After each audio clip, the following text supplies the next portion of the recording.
apa kabar? Semoga sehat selalu ya.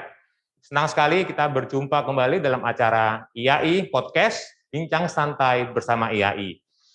Kali ini saya senang sekali saya Edward Tanujaya menjumpai teman-teman sekalian, rekan-rekan akuntan profesional, akuntan senusantara. Hari ini kita akan berbincang dengan tema mengenai professional accountant in business. Mungkin rekan-rekan sekalian tahu bahwa profesi akuntan itu sebenarnya luas sekali. Akuntan di mata masyarakat itu pasti diasosiasikan dengan mereka yang bekerja sebagai akuntan publik yang melakukan audit laporan keuangan. Namun sebenarnya akuntan profesional itu, seperti saya sampaikan sebelumnya, sangat luas sekali perspektifnya. Pekerjaan dan bidang mereka itu beragam, ada di mana aja, termasuk juga mereka yang meniti karir dan berkaya di perusahaan atau organisasi. Itulah yang kita kenal sebagai professional accountant in business. Dan mereka bisa saja menjadi seorang direktur keuangan atau CFO, bahkan hingga menjadi direktur utama atau CEO. Pokoknya C-level itu banyak sekali loh didominasi oleh mereka yang berlatar belakang akuntan. Nah, pada podcast IAI kali ini kita mengundang Pak David Tijabat, anggota DVN IAI. Saat ini selain menjadi anggota DVN IAI, beliau juga sebagai CFO PT Papros Tbk. Mari kita sambut Pak David. Halo Pak David, apa kabar? Halo Pak Edu, apa kabar? Gimana? Sehat-sehat? Puji Tuhan, alhamdulillah sehat selalu Pak. Semoga Bapak sehat ya. Ya, puji Tuhan. Ini kita benar-benar prokes nih ya. Kita wawancara jarak jauh aja masih tetap pakai masker ya. Tetap harus bermasker Pak ya, meskipun kondisi tanggung jawab sosial sebagai seorang akuntan benar-benar dipegang. Nah, setuju. Gimana Pak Edu? Gimana? Ya, Pak David, boleh dong. Kita kan tadi sudah sampaikan bahwa Pak David ini sekarang CFO PT Papros ya. Latar belakangnya S1 akuntansi ya. Kalau saya catat di sini dari FEB UI. Satu alma mater Pak sama saya. Tapi Bapak juga MBA ngambil MBA di Georgia State University ya, di Atlanta, US. Nah, Pak, boleh nggak cerita, latar belakang Bapak ini kan awalnya akuntan. Lalu kenapa pilih S2-nya MBA, Pak? Nyebrang dikit dari dunia akuntansi. Boleh sharing nggak, Pak? Oke, boleh. Jadi gini, mungkin saya cerita dulu singkat kali ya. Jadi saya itu S1-nya memang akuntansi, sempat kerja di perusahaan audit, di KAP, dulu di PricewaterhouseCoopers. Dari situ saya sekolah ke Amerika gitu. Nah, pertanyaannya orang banyak tanya juga gitu, kenapa ngambil MBA gitu. Nah, MBA itu kan sebenarnya Master of Business Administration ya. Gitu. Jadi kan sebenarnya the heart of business itu ya kita harus belajar lebih gitu. Akuntansi itu salah satu bagian. Nah, tapi kan ada hal-hal lain yang kalau dalam bisnis itu ada keuangan, ada finance, ada marketing, dan ada operation, ada lain-lain. Nah, pada saat itu kenapa saya ambil MBA? Saya mau me-equip diri saya gitu. Saya mau melengkapi diri saya gitu. Jadi waktu itu saya kebetulan ngambilnya MBA-nya Finance and Marketing gitu. Jadi kalau dibilang lengkap nih sebenarnya udah lumayan gitu. Ada satu yang saya tadinya mau ambil, tadinya saya mau ambil S3-nya Industrial Psychology gitu. Jadi kalau dapat udah S1-nya udah belajar akuntansi, ngerti, belajar finance-nya ngerti, belajar marketingnya ngerti, terakhir harusnya psychology industry, tapi ya belum kesempatan nih sekolah gitu. Tapi pengennya begitu. Jadi kenapa ambil MBA ya itu gitu. Saya mau melengkapi diri saya agar nantinya pada saat itu saya sekolah 2001, saya bisa lengkap gitu. Jadi saya nggak hanya melihat satu sisi aspek aja gitu, bahwa hanya dari akuntansinya aja. Saya pengen lihat dari keuangannya bagaimana sih gitu. Karena akuntansi dan keuangan itu sebenarnya ada perbedaan garis tipis lah gitu ya. Orang kadang-kadang suka bukan mix lah ya, orang suka menganggapnya sama gitu, meskipun sebenarnya nggak sama 100%. Nah, kenapa saya ambil juga marketing waktu itu? Karena saya pengen tahu gitu. Biasanya kan di mana-mana kan penjualan itu kan penting ya, sales itu penting. Nah, saya pengen tahu nih kenapa sih sales itu penting? Kenapa sih mereka harus spend money? Kenapa sih mereka harus create something gitu? Jadi saya berusaha mengerti teman-teman di sisi other side of the company itu bagaimana cara berpikirnya. Saya rasa itu kenapa saya ambil MBA, Pak Edu. Wah, ceritanya lengkap banget, Pak. Tapi ini terkesan sedikit, nggak tahu ya kesan saya. Apakah Bapak artinya nyesal nih S1-nya akuntansi? Kenapa nggak langsung ambil finance saja waktu S1 atau marketing gitu, Pak? Enggak lah, saya sampai saat ini karir saya kalau saya bilang bisa saat ini ya fondasinya ya accounting gitu ya.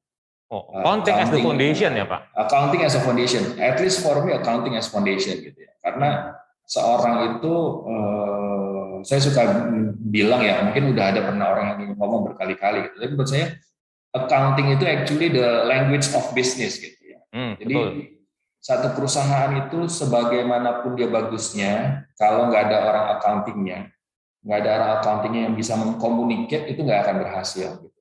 Contoh paling gampang lah ya.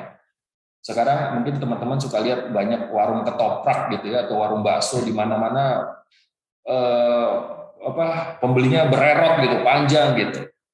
Tapi karena dia nggak punya accountant-nya, nggak pernah bisa dibilang gitu, wah ini bisnis ini menghasilkan banget. Orang cuma bilang, wah dia laku ya, tapi lakunya berapa gitu. Perlu nggak dikembangkan? Perlu nggak ada investor? Perlu nggak dia mengembangkan gitu. Nah, ini yang bisa mentranslasikan semua aspek bisnis ini ya seorang accountant gitu. Dengan proses pencatatan, dengan proses penyajian laporan keuangan, dengan proses analisanya, ya seorang accountant. Okay. Saya rasa, jadi kalau saya ditanya sekarang sama banyak orang, saya selalu bilang kalau emang Anda punya passion, ya lakukan gitu. Akuntansi it's a language of the business gitu. Mungkin akan lebih kalau nanti kita tambah kayak saya bilang tadi, kalian tambahin pengertian marketing, tambahin pengertian finance-nya, tambahin pengertian legal. Nah ini legal penting gitu. Karena orang kadang-kadang lupa untuk belajar legalnya gitu. Seorang good accountant itu menurut saya harus bisa itulah gitu ya. Legalnya dia ngerti lah kira-kira bagaimana. Finance-nya dia ngerti, accounting-nya as a basic language-nya dia ngerti, dan marketing dia juga harus ngerti. Tambah lagi kalau bisa ngerti operation. Gitu. Orang jadi selalu nanya, wah harus paham semua dong. Ya namanya kalau kalian mau sukses, ya memang harus paham semua, tapi not into detail ya. Gitu. Jadi maksudnya ya untuk diskusi kalian harus paham gitu, bukan orang karena hanya paham di permukaannya. Harusnya go deeper a little bit dari permukaan gitu. Jadi kalau diskusi kita ngasih kontribusi ke teman-teman yang lain, kita bisa gitu punya basis gitu. Dan menurut saya accounting itu ngajarin saya gitu, karena kita diajar untuk critical thinking kan. Kita diajar untuk critical thinking bagaimana menyikapi suatu permasalahan gitu. Jadi saya rasa jurusan yang bagus sekarang ya accounting gitu, nggak ada penyesalan sama sekali. Kalau saya boleh kembali ke tahun saya kuliah ya saya tetap ambil accounting juga gitu Pak Edu. Tetap pilih akuntansi ya Pak ya? Tetap pilih akuntansi Pak Edu. Nah, bahkan kalau sekarang ditanya kan banyak orang nih bilang wah peran akuntan ini akan diganti teknologi. Menurut Pak David kira-kira gimana? Benar nggak? Kalau gitu kita nggak usah lagi lah belajar akuntansi, bisa diganti sama teknologi di perusahaan. Kalau kondisi sekarang sampai 10 tahun ke depan ya, saya nggak tahu 20-30 tahun ke depan ya, kalau ke teknologi semakin maju. Kalau menurut saya sih diganti 100% nggak bisa. Nggak, untuk tidak bilang tidak mungkin, nggak juga. Itu maksudnya agak sulit gitu, karena tetap aja ada yang dimana menurut saya, kalau saya ngomongnya rasa ya, gitu. Ada hal yang abstrak yang nggak bisa dilakukan oleh teknologi lah gitu. Judgment itu Pak ya? Judgment, benar. Contoh paling gampang gitu ya, kalau salah satu tugas accountant itu adalah stock opnam ya. Kita kan harus stock opnam ya, akhir bulan kalau perusahaannya besar mungkin stock opnamnya periodik itu wajib dilakukan. Nah, teknologi apa yang mau menggantikan stock opnam itu gitu? Teknologi barcoding oke, bisa stock opnam gitu. Tapi siapa yang bisa meyakinkan bahwa di kardus itu isinya memang benar-benar misalnya kita bahannya aqua gitu, atau enggak bahannya air mineral gitu. Siapa yang bisa? Ada manusia yang harus melihat gitu. Saya nggak yakin robot bisa. Oke, sekarang ada orang kemarin ngomong sama saya, oh Pak, robot pasti bisa Pak. Oh buka, oke robot bisa. Nah, sekarang robot itu buka misalnya air mineral gitu ya. Air mineralnya produknya XYZ. Nah, XYZ ternyata yang dimasukin itu memang air tapi bukan air mineral XYZ gitu. Minimal air mineral yang lain. Jadi memang benar teknologi pasti membantu lah ya. Kita dibantu dengan otomasi yang makin baik, tapi rasa judgement itu nggak tergantikan, manusia tidak tergantikan. Again, saya ngomong 10 tahun ke depan kali ya, tapi mungkin nanti AI-nya makin canggih sesuai dengan perkembangan gitu ya, who knows gitu. Tapi kalau sekarang kita mau start a career as an accountant, saya yakin 10 mungkin sampai 20 tahun ke depan sih mungkin kita masih tetap bisa melakukan sesuatu gitu. We can still bring something to the table lah. Itu Pak Edu. Oke, yang penting Pak David kita mesti equip tadi itu ya, Yes. Pengalaman kita, ilmu kita nggak cuma semata-mata accounting doang, tapi ditambah dengan finance, Betul. Pak ya, operation Betul. dan teknologi mungkin ya Pak ya sekarang. Betul. Jadi kalau saya bisa kasih saran gitu ya, saya udah kasih saran ini ke beberapa orang banyak. Ini teman-teman accountant ini harus rajin untuk membaca dan mengequip diri sendiri gitu. Sebenarnya sih nggak semua accountant lah, nggak hanya accountant, semua orang gitu ya. Saya hanya bilang gini, sehari itu kita kan 24 jam ya. Jadi 24 jam, saya yakin pasti teman-teman itu spend minimal 2 jam, 3 jam lah terkait, oke, in the minimum mungkin 2 jam lah on sosmed gitu ya. Buka Instagram lah, buka TikTok lah, buka Facebook lah, buka YouTube lah. Nah dari setengah jam itu gimana kalau kalian sisihkan 15 menit aja gitu, pelajarin gitu, apa sih yang paling baru sekarang? Oh sekarang ada accounting for lingkungan misalnya. Sustainability Pak ya? Iya, ada isu carbon credit. Nah, pelajarin lah itu carbon credit apa. Atau kan yang paling gampang Undang-Undang Cipta Kerja, apakah kaitannya terhadap accounting? Nah, PSAK 71, 72, 73 ini mau ada keluar lagi yang baru. Mungkin kayak saya bilang tadi, kita perlu mengetahui bukan hanya di level permukaan ya, go deeper lah a little bit gitu ya. Dan kalau teman-teman baca kan kadang, waduh banyak nih bukunya, banyak yang dibaca. Tapi ya itu lagi, kalau teman-teman 15 menit aja, kalau teman-teman baca kertas A4 itu mungkin bisa dapat 2 halaman gitu. Tapi teman-teman bisa bayangin, kalau 2 halaman teman-teman melakukannya continuity-nya terus, berkontinuitas ya, berkelanjutan, 200 hari aja, udah 400 halaman. Bisa bayangin seberapa banyak tambahan ilmu. Nah ini yang kadang-kadang kita sering berhenti di tataran, udahlah, gue ngerjain debit kredit aja, gue ngerjain jurnal aja, enggak gitu loh. Accountant tuh paling top gitu. Di mana-mana perusahaan yang udah saya jalanin, kalau di rootnya nggak ada, biasanya perwakilannya adalah direktur keuangan. Direktur keuangannya kalau accountant tambah keren lagi. Gitu. Karena yang tahu itu pasti direktur keuangan tahu, nggak mungkin direktur keuangan ditanya, kemarin penjualan kita berapa, nggak tahu, wah itu bahaya banget kan. Gitu Pak Edu. Wah betul sekali Pak David. Kayaknya message dari Pak David ini penting sekali ya buat teman-teman semua, bahwa seorang akuntan itu ternyata masih tetap kritikal perannya di organisasi dan bisnis, apalagi mereka kalau berperan sebagai ini ya bahasa bisnis, nah mereka akan ini membantu bagaimana pola pikir di perusahaan tetap critical thinking gitu ya, dan tentunya akan menguasai jeroan dari organisasi atau perusahaan itu. Nah, di segmen berikutnya saya ingin bertanya nih ke Pak David, langsung aja ya Pak David ya. Siap.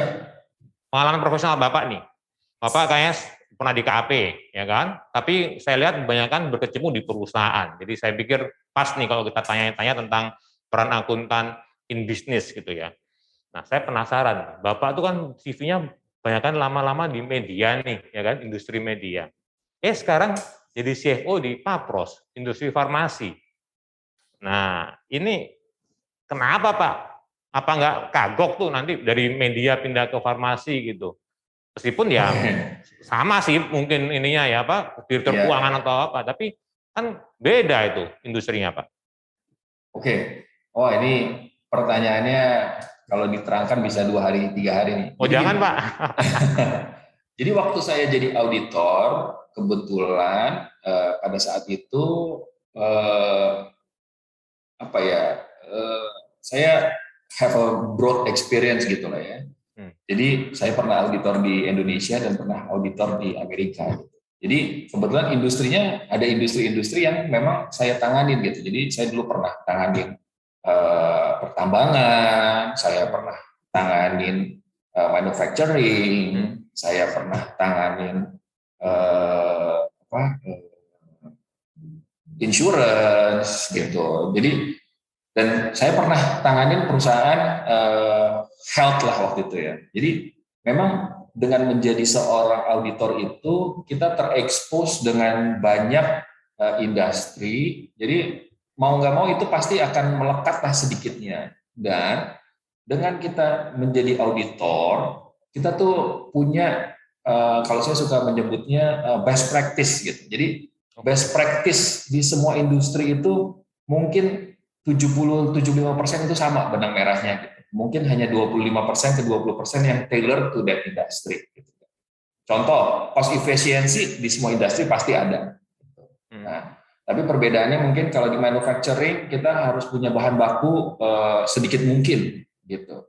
Tapi kalau di industri lain mungkin kita harus punya bahan baku lebih banyak soalnya ini susah nyarinya gitu.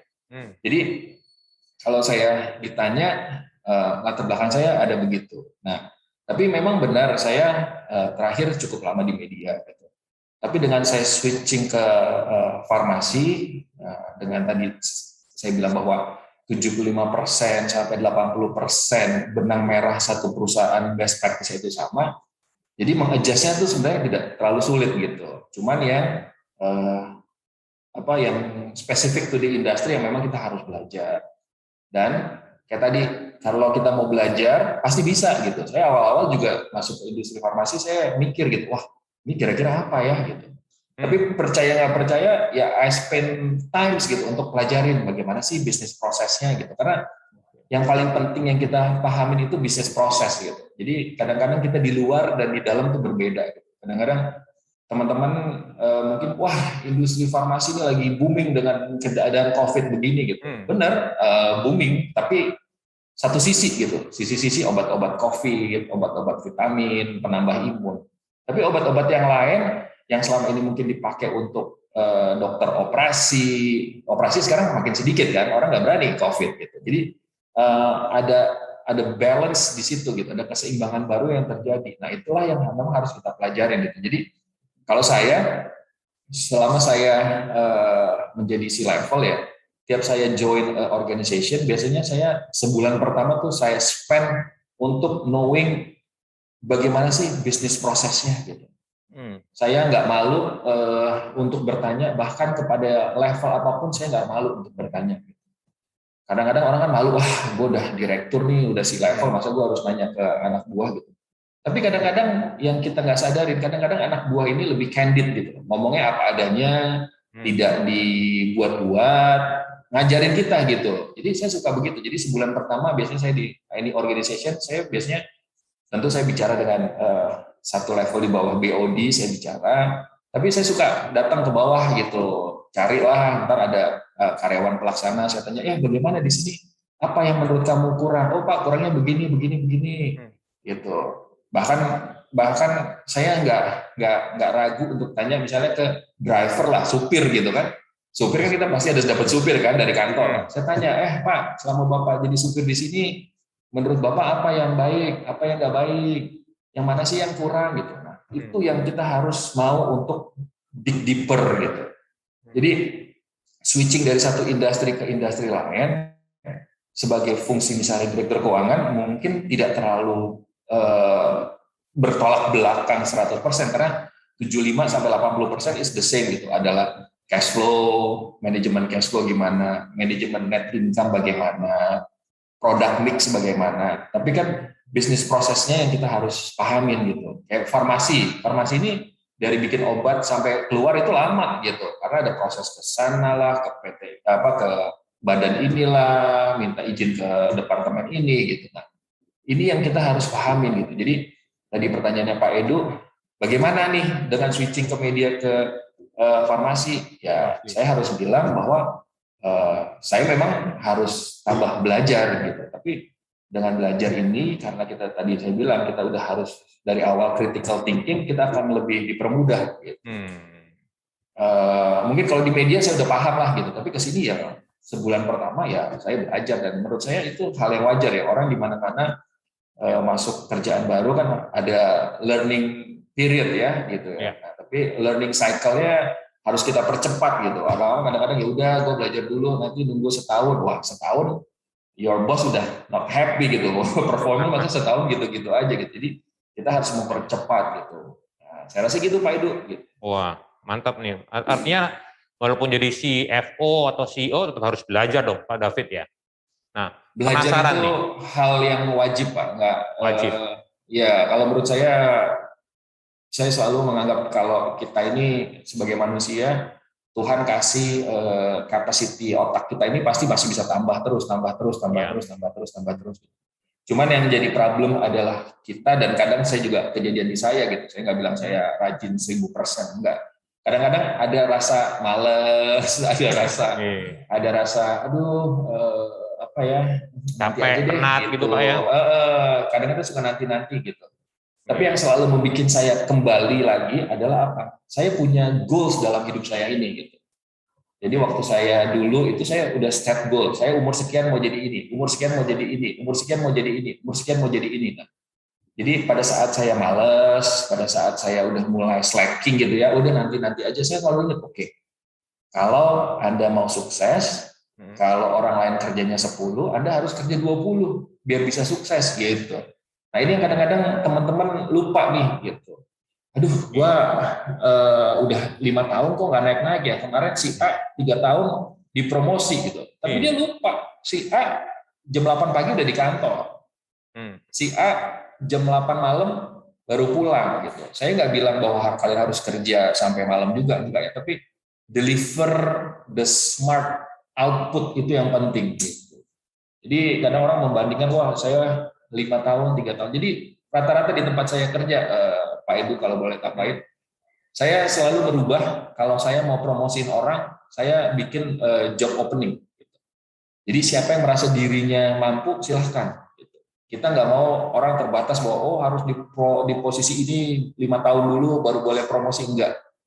Kita punya set of examination yang saya bisa tahu, ini orang memang cocok, ini orang kurangnya ini orang kurangnya ini. Jadi saya selalu kalau saya join satu organisasi, saya selalu berusaha untuk membawa nafas yang baru gitu, bahwa merit itu penting gitu, merit itu prestasi itulah yang dihargain gitu.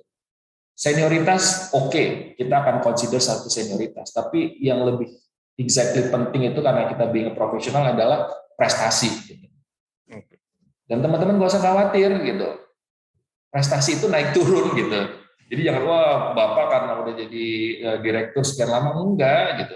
Dalam saya jadi prestasi saya juga ada naik turunnya gitu. Tapi yang selalu mengingatkan saya adalah saya punya goals dalam hidup ini.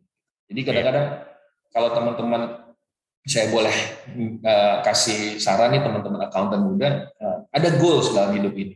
Goalsnya nggak tercapai nggak apa-apa, tapi kita tahu bahwa ada goals gitu. Jangan hidup kita jalan aja gitu, lah ya. Nanti jadi apa ya, mungkin buat orang lain cocok, kalau buat saya agak kurang pas gitu ya. Kalau menurut saya harus punya goals gitu. Jangan, ya kan ini contohnya gampang aja Pak Edu, jangan orang jalan kaki, ya udah gue mau jalan kaki aja gitu, tapi kan kita bikin goals, saya jalan kaki dari rumah, saya mau nyampe di Geraha Accountant, habis dari Geraha Accountant saya mau nyampe ke Monas, saya mau nyampe. Proses inilah yang harus kita jalani dan harus kita review gitu. Ada yang kurang ya, ada yang ini ya. Saya rasa begitu Pak Edu. Wah, jadi kebanyakan cerita nih. Nggak apa-apa, kita pengen dosis cerita dari Pak David yang banyak nih.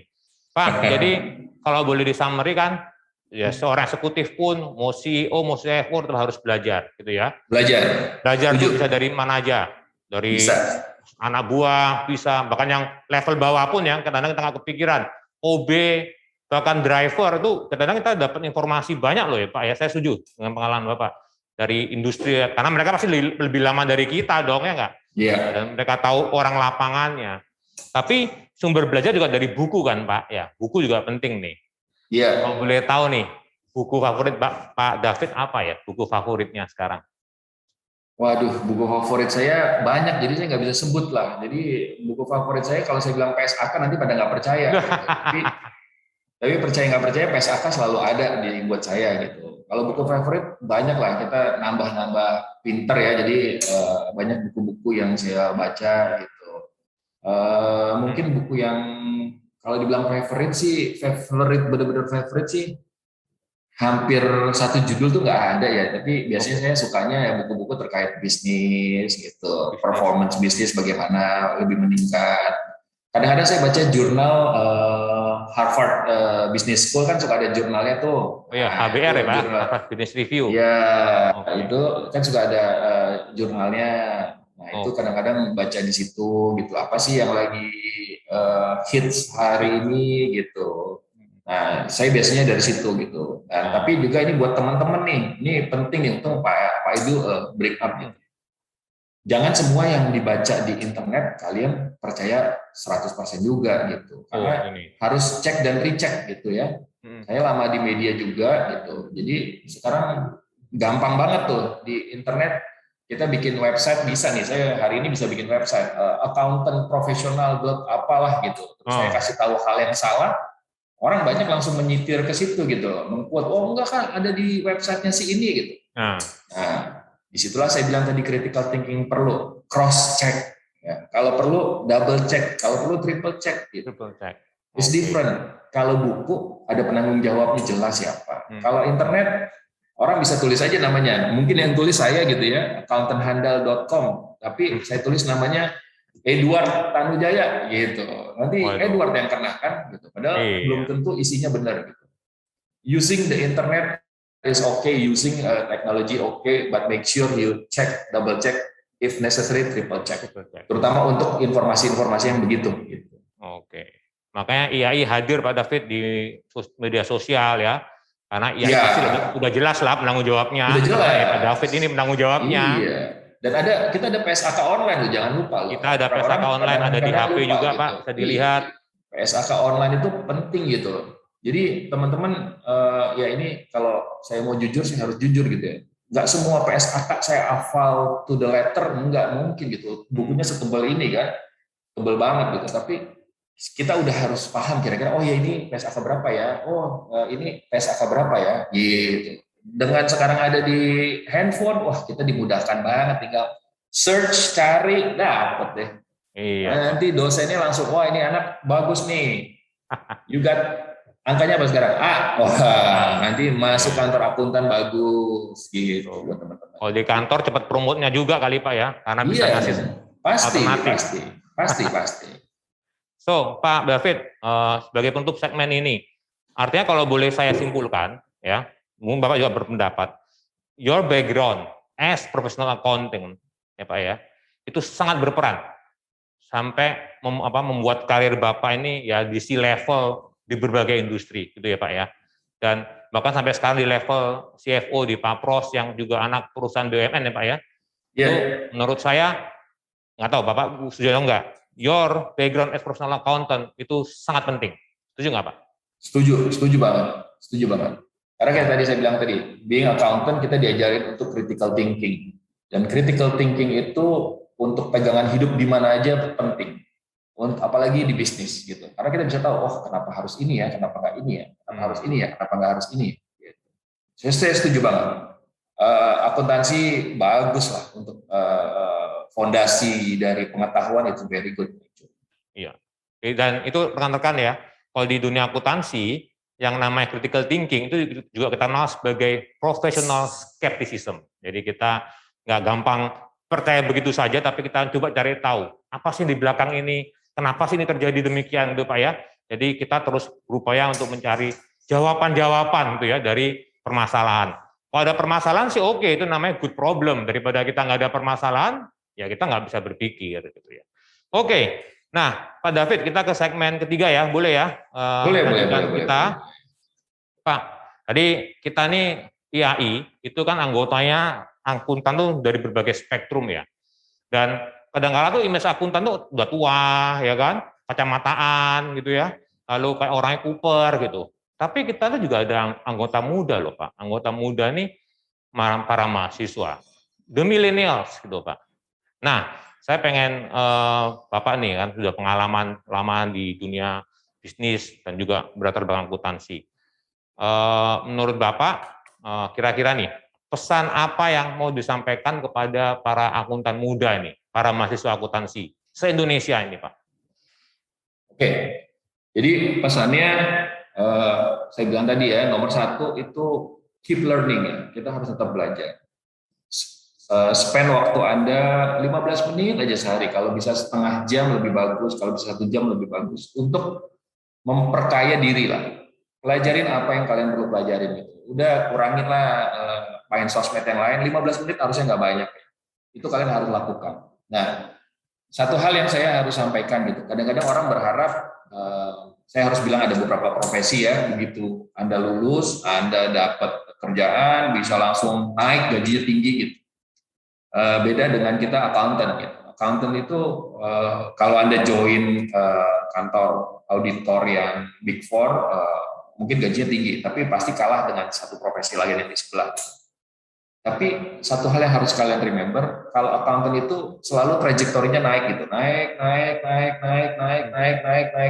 Sedangkan kalau di profesi lain rata-rata langsung tinggi, naiknya tidak se-eksponensial kita gitu. Jadi ini saya perlu kasih tahu ke teman-teman gitu, karena ada beberapa, wah Pak, jadi accountant sekarang gajinya sedikit Pak, mendingan saya jadi profesi yang lain Pak, yang lebih banyak Pak. Gitu. Mungkin kalau lihat di depan begitu, gitu ya. Mungkin itu benar. Tapi kalau kalian melihatnya jangka panjang, profesi inilah yang lebih menjanjikan gitu. Karena nanti habis kalian jadi accountant, naik jadi asisten manajer, jadi GM, jadi direktur keuangan. Kalau dia sekali jadi direktur keuangan, muternya udah direktur keuangan aja terus-terusan. Nanti mungkin jadi dirut gitu. Jadi saran saya jangan langsung merasa bahwa wah Pak karirnya agak lama gitu. Percayalah, lama atau singkat itu menurut saya relatif ya. Tapi memang ada proses. Karena dengan kita berproses kita jadi makin pandai, dan kita akan dapat sesuatu yang lebih besar nantinya gitu. Iya. Sorry. Kalau saya suka pakai analogi, kalau Anda tanam jagung, tanam sekarang 3 bulan berbuah gitu. Tapi ya udah, habis itu cuma sebesar jagung aja.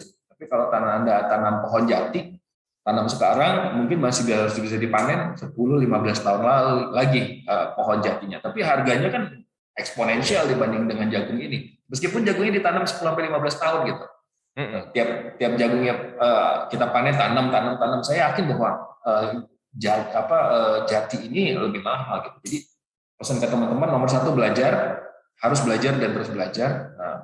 Kembangkan diri Anda. Banyak yang kalian bisa lakukan. Sebisa mungkin cari yang ada kaitannya dengan bisnis apa yang Anda menjalani. Nomor 2, harus sabar dengan proses gitu. Ya, nggak ada yang instan, nggak ada. Gitu. Sekarang banyak ada mie instan, ada kopi instan, ada yang lain-lain. Tapi coba kalau teman-teman periksa, kalau teman-teman minum kopi instan sama kopi yang nggak instan, pasti rasanya beda. Jadi, rasanya Pak.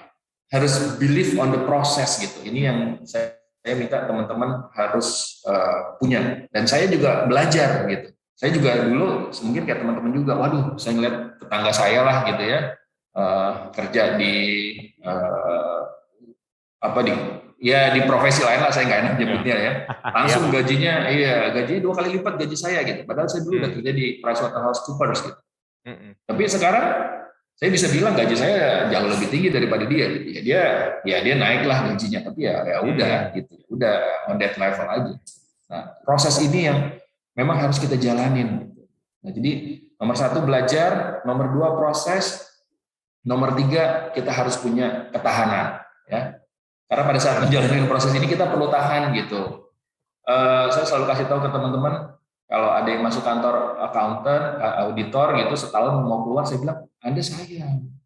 Minimal di kantor akuntan itu 3 tahun, seperti yang saya lakukan gitu. Dengan 3 tahun sudah makin banyak industri yang kalian tahu, kalian sudah belajar gitu. Bahkan kalau yang paling baik, kalau bisa 3 tahun, 5 tahun gitu. Nah, tapi habis itu kalian harus menentukan setelah 5 tahun kalian mau apa.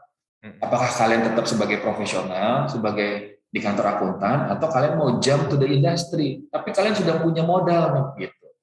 3 tahun at the minimum menurut saya. Jadi kan kalian biasanya kalau 3 tahun kan berarti kan audit cycle-nya ada 3 kali kan. Mungkin kalau kalian baik kan kalian mungkin udah bisa punya mungkin 5 atau 10 klien lah. Jadi kalian udah tahu gitu. Jadi udah ada sesuatu gitu. Dan kenapa 3 tahun? Karena kalau kalian 3 tahun biasanya kalau kalian kerjanya baik, kalian udah punya anak buah. Nah, ya, udah ini staff. juga leadership. Nah, leadership udah mulai kalian pelajarin gitu. Ya, betul. Nah, jadi kenapa kadang-kadang orang baru setahun gitu, Pak, saya mau pindah, Pak. Ya, kalau menurut saya sayang gitu ya. Iya, Boleh di kantor akuntan 3 tahun, 5 tahun. Nah, tapi habis itu memang kalian harus make decision. Karena belum tentu semua orang juga kan. Nggak semua orang juga suka bakmi bakso kan. Ada yang suka ketoprak, ada yang suka nasi goreng gitu. Jadi nggak salah juga gitu. Jadi 3 hal itu yang menurut saya kunci sukses. Nomor 1 tetap belajar.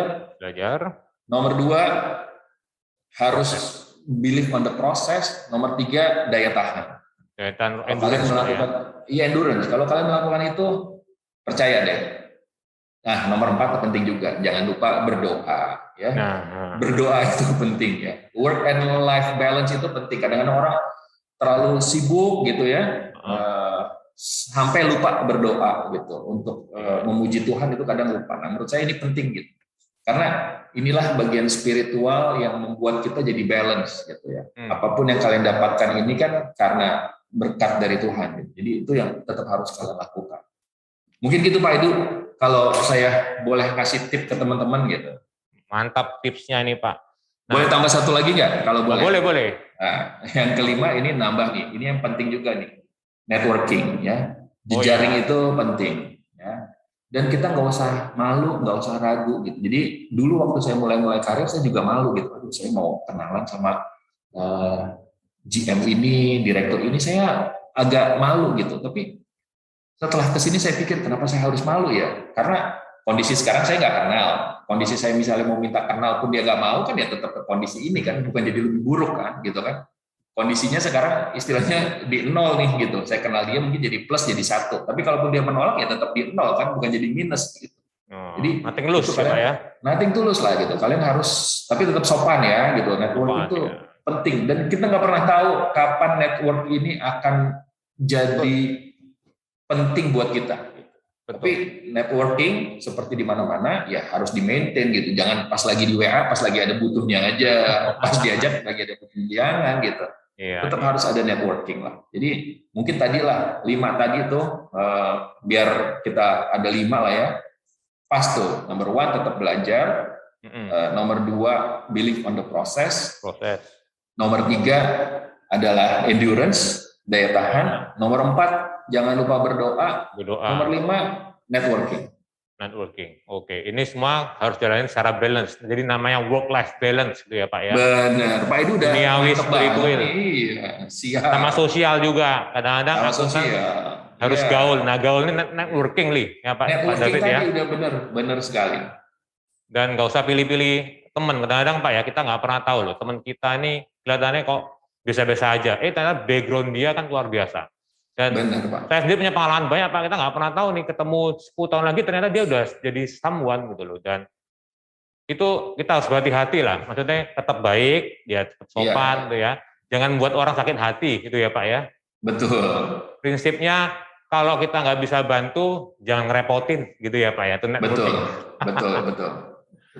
Oke, Pak David, ini kayaknya waktunya nih udah mau habis, tapi soalnya banyak sekali mau tanya, tapi Bapak kan sibuk nih daripada nanti dimarahin CEO-nya. Saya mau satu komen aja Pak. IAI itu kan selalu mengendorse sertifikasi gitu ya. Mengharapkan agar, yuk kita nih ikut sertifikasi teman-teman. Anak-anak akuntan muda nih kalau bisa dari bangku kuliah, selain ya kuliahnya juga benar ya, lulus S1 dengan baik, tadi kayak Pak David, jangan lupa udah mulai memikirkan ikut sertifikasi. Nah ini kan sebenarnya terkait dengan yang Pak David tips yang sampaikan itu ya, belajar terus-menerus. menurut saya sertifikasi juga satu wahana kan dan cara untuk belajar, jadi proses, bahkan juga bisa networking kan dengan sesama orang-orang punya sertifikat. Ini kan bisa ada network yang kuat. Pak David pasti punya sertifikat dong, akuntan profesional. Punya. Nah, menurut Bapak itu ada manfaatnya nggak sekarang? Ada manfaatnya. Gini loh, jadi teman-teman harus melihatnya itu bukan hanya sebatas sertifikat, ya. Sertifikat itu bukan tujuan akhirnya. Jadi menurut saya tujuan akhirnya adalah apa? Kita tambah lebih pintar. Kita tambah lebih pintar, kita lebih mengerti, kita ada sertifikat. Nah, perlunya apa sertifikat? Saat ini mungkin belum lazim lah ya, tapi di negara lain tuh udah lazim gitu. Bahwa kalau lo mau jadi CFO atau jadi bagian accounting atau finance, you need to have certification. Gitu. Jadi dan certification yang kita punya minimal yang IAI lakukan sekarang, certification ini bukan hanya dilakuin di Indonesia gitu, di tempat lain pun diakuin. Gitu. Jadi jangan teman-teman nanti, wah, gue harus dapat sertifikat yang enggak. Jadi dalam prosesnya teman-teman, wah, saya harus membuat diri saya lebih pintar. Bonusnya apa? Bonusnya saya dapat sertifikat. Sertifikatnya apa? Sertifikatnya bisa mempermudah saya nanti untuk mencari pekerjaan. Jadi harus begitu dalam konsep mainnya begitu. Jangan, wah, gue harus dapat sertifikat. Jadi akhirnya kita lebih tertuju kepada sertifikat gitu. Padahal niat dari sertifikasi ini apa sih? Bahwa kita menjadi lebih pandai. Karena kan sertifikasi kan tentu ada ujian kan. Nah pada saat ujian kan teman kan jadi belajar. Jadi belajar yang dulu lupa gitu mungkin di awal-awal kuliah sekarang jadi tambah ngerti lagi, tambah ingat lagi. Dan semakin hal yang kita lakukan terus-menerus dipertajam nanti itu udah menjadi bagian dari teman-teman gitu. Jadi kalau orang nanti ada ngomong ABC, teman-teman dengan sudah belajar, ada sertifikasi, critical thinking-nya main, langsung tahu, kayaknya nggak mungkin begini. Gitu. Dan percaya ya, kalau nanti kalian sudah di kantor gitu ya, harus berani menyuarakan sesuatu, meskipun itu berbeda, tapi caranya yang penting baik. Gitu. Jadi saya selalu dalam rapat, saya selalu bilang, tolong sampaikan yang menurut kalian memang baik gitu. Kalau menurut kalian ada ide yang lain, boleh silakan, kita terbuka aja. Nah, dengan teman-teman melakukan itu, pasti karir teman-teman lebih bagus. Dan ingat saya bilang tadi, sertifikasi ini bukan sertifikat yang kalian kejar gitu, bahwa ini menambahkan kepandaian kalian, menambahkan tools yang kalian punya, yang ujungnya memang dapat sertifikat gitu sebagai bonus dan bisa dipakai buat di karir kalian. Gitu Pak Edu. Oke. So, terima kasih nih Pak David atas sharing kita nih pada bincang-bincang kita pada kali ini. Saya mesti punya banyak pertanyaan Pak David, tapi ya ini waktu juga yang membatasi kita. Terima kasih nih, saya boleh mencuri waktu Pak David yang berharga untuk kita bincang-bincang di IAI Podcast. Lain kali kalau kita undang lagi boleh ya, kita banyak tema yang ingin didiskusikan, sharing pengalaman Bapak gitu kan, banyak bisa diambil oleh kita semua. Pak David, terima kasih ya atas waktunya. Salam sehat untuk Bapak dan keluarga, sukses selalu, dan salam profesionalisme akuntan. Terima kasih Pak David. Salam profesionalisme akuntan. Salam teman-teman. Semoga bermanfaat. Selamat siang. Selamat siang Pak David. Baik, rekan-rekan akuntan profesional se-Nusantara, demikianlah IAI Podcast bersama Bapak David Sijabat, anggota DPN IAI, yang juga adalah CFO PT Papros Tbk. Saya nggak ingin menyimpulkan karena message-nya dari Pak David banyak sekali, tapi yang terakhir nih, kalau teman-teman perhatikan bahwa kompetensi akuntan profesional itu tidak semata-mata cuma akuntansi. Nah, Pak David sudah menekankan juga pentingnya kita semua ikut sertifikasi dari awal. Sebenarnya kalau teman-teman perhatikan, sertifikasi IAI, yaitu CA, itu sudah mengatur dan mengisi kompetensi-kompetensi yang di luar akuntansi, tapi juga diperlukan untuk karir masa depan rekan-rekan sekalian. So, ya jangan ragu-ragu ya, silakan kalau ingin informasi lebih lanjut, silakan follow media sosial IAI, ada di Instagram, Facebook, juga ada di LinkedIn. Kalau ada mau ditanyakan, silakan kirim email ke IAI, atau juga boleh bertanya melalui WhatsApp official IAI di 08 111 04 55 141. So stay tune ya teman-teman, IAI Podcast akan kembali lagi dengan tema-tema yang lebih menarik. Semoga teman-teman menikmati semuanya, tetap semangat, dan salam profesionalisme akuntan.